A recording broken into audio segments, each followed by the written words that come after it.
YSR Congress party Machilipatnam parliament అభ్యర్థిగా రాష్ట్ర ముఖ్యమంత్రి మరియు వైఎస్ఆర్ కాంగ్రెస్ పార్టీ అధ్యక్షులు డాక్టర్ సింహాద్రి చంద్రశేఖర్ గారిని నిర్ణయించడం జరిగింది. డాక్టర్ సింహాద్రి చంద్రశేఖర్ గారు ప్రముఖ క్యాన్సర్ సర్జన్. ఆయన వారు అంటే మచిలీపట్నానికి వారికి ఉన్నటువంటి సంబంధం. వారి తండ్రి గారు కూడా అవనిగడ్డకి 3 పర్యాయాలు శాసనసభ్యుడిగా సింహాద్రి సత్యనారాయణ గారు అని చెప్పని 1985, 89, 94 ఈ 3 టర్ములు కూడా డాక్టర్ సింహాద్రి చంద్రశేఖర్ గారి తండ్రి గారు సింహాద్రి సత్యనారాయణ గారు శాసనసభ్యులుగా, అలాగే 10 సంవత్సరాలు ఆంధ్రప్రదేశ్ రాష్ట్ర అవిభాజ్య రాష్ట్ర మంత్రిగా ఎన్టీ రామారావు గారితోనూ తర్వాత కూడా ఆయన మంత్రిగా పనిచేయడం జరిగింది. అలాగే వీరు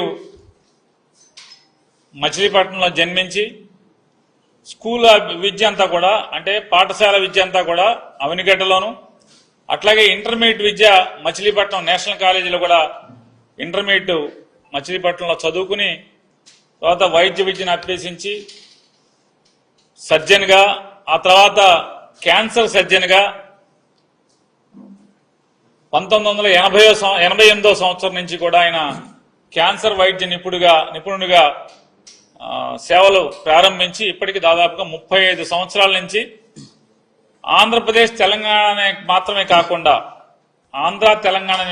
కాకుండా సౌత్ ఇండియాలోనే పేరుగాంచినటువంటి ఆంకాలజీ సర్జన్గా ఎంతో మందికి సేవలు అందించడం. రెండవది ఆయన వారి తండ్రి గారు ఎన్టీ రామారావు గారితో సహచరుడిగా ఉన్నప్పటికీ కూడా క్యాన్సర్ వైద్య నిపుణుడిగా ఎల్లలు లేనటువంటి సేవలు అందించడం. మేమందరం కూడా కాంగ్రెస్ కుటుంబాల నుంచి వచ్చిన వాళ్ళం, కానీ మా ఊరు నుంచి ఏ పేషెంట్ ఉన్నా వారికి ఫోన్ చేసి రెఫర్ చేయటం. వారు అంతే మాతో ఎక్కడో కూడా వీళ్ళ పార్టీ వేరు, వీళ్ళు కాంగ్రెస్ పార్టీ, కానీ మా నాన్నగారు తెలుగుదేశం కాబట్టి అని ఇంత కూడా మాకు అనుమానం అనేది లేకుండా వెంటనే రిసీవ్ చేసుకోవటం, కాల్ రిసీవ్ చేసుకోవటం, లేదా థియేటర్లో ఉంటే వెంటనే థియేటర్ నుంచి బయటకు వచ్చిన తర్వాత ఫోన్ చేయటం. ఏంటి నాని ఫోన్ చేసావు సార్, మా ఊరు నుంచి పేషెంట్ వస్తున్నారు, రేపు పంపించమంటారు. పంపించి తప్పకుండా చూసి మళ్ళీ వెంటనే పేషెంట్ చూసి ఫోన్ చేయటం.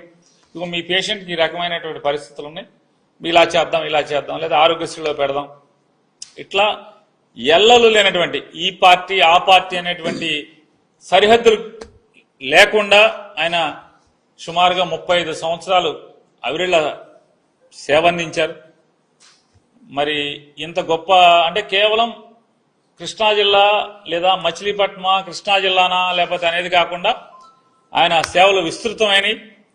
ఇంత ప్రముఖమైనటువంటి నేపథ్యం ఉన్నటువంటి ఒక గొప్ప డాక్టర్ మచిలీపట్నం పార్లమెంటు ప్రజలకి సేవ చేయటానికి అంటే ఇంత ఉన్నతమైన చదువులు చదువుకుని 35 ఏళ్ల పాటు ప్రజలకి వైద్య వృత్తి ద్వారా అనేకమైనటువంటి సేవలు అందించినటువంటి ఆయన వైఎస్ఆర్ కాంగ్రెస్ పార్టీ తరఫున పార్లమెంటు అభ్యర్థిగా పోటీ చేయటానికి ముందుకు వచ్చినందుకు మేమంతా కూడా ఆనందపడుతున్నాం. ఒక మంచి అభ్యర్థిని పార్లమెంటుకి పోటీ చేయటానికి, అలాగే మేము వెళ్ళి మాతో పాటు ఎమ్మెల్యే ఓటు మాకు, అలాగే ఎంపీ ఓటు పలానా ఆయనకి చంద్రశేఖర్ గారికి వేయమని అడగటానికి కూడా మాకు కూడా ఉత్సాహం వచ్చేట్టు, 7 ఎమ్మెల్యే అభ్యర్థులకు కూడా ఉత్సాహం వచ్చేట్టుగా మంచి అభ్యర్థిని, ఇమేజ్ ఉన్నటువంటి అభ్యర్థిని, ఉన్నత చదువులు చదువుకున్నటువంటి అభ్యర్థిని, అట్లాగే విస్తృతమైనటువంటి విషయ పరిజ్ఞానం ఉన్నటువంటి భారతదేశం పట్ల, ఈ వ్యవస్థ పట్ల, ప్రపంచం పట్ల విస్తృతమైనటువంటి అవగాహన ఉన్నటువంటి మంచి వ్యక్తిని వైఎస్ఆర్ కాంగ్రెస్ పార్టీ పార్లమెంట్ అభ్యర్థిగా మచిలీపట్నానికి అందజేసినందుకు జగన్మోహన్ రెడ్డి గారికి మా జిల్లా ప్రజలందరి తరఫున ఆయన్ని మనస్ఫూర్తిగా కృతజ్ఞతలు, అభినందనలు తెలియజేసుకుంటున్నాం.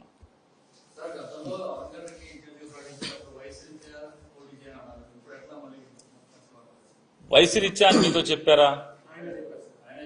ఏమని?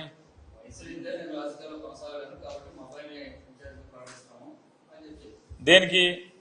అసెంబ్లీకి ఇప్పుడు ఈయన పోటీ చేస్తున్నది దేనికి?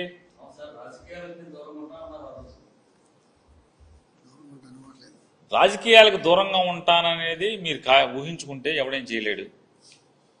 ఆయన పార్లమెంట్కి ఈరోజు జగన్మోహన్ రెడ్డి గారు అలా కాదన్నా నీ సేవలు కావాలి ఈ రాష్ట్రానికి, ఈ నియోజకవర్గం ద్వారా ఈ రాష్ట్రానికి నీ సేవలు కావాలని చెప్పని జగన్మోహన్ రెడ్డి గారు వారిని కూర్చోబెట్టి మాట్లాడారు.